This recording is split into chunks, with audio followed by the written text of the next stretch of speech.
So the movie's come out, Sounds of Freedom, and everybody's talking about it.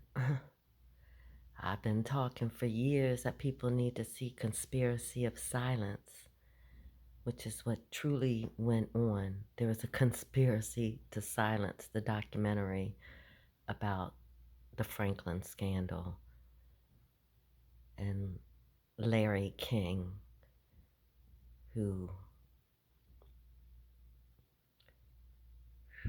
had a bank that had a lot of money, and some people went to do a documentary on it and found out that he was linked to Boys Town and SRA victims used from Hollywood all the way to the White House. And it's on YouTube and has a opening that says that the Discovery Channel made this. It was to air in the United States in '94, but that's the same time Judith McHale came into the Discovery Channel under John Hendricks, who was the founder of it. And all of a sudden, it didn't air in the United States. They paid them back their money and told them to destroy the tapes, but they're still there.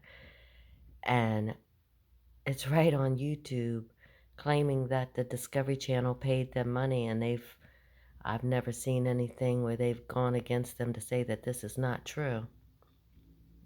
Judith McHale ended up taking over the Discovery Channel, and then when she left there, wow, she went to go work for her bestie friend, as was said in the leaked emails of Hillary Clinton.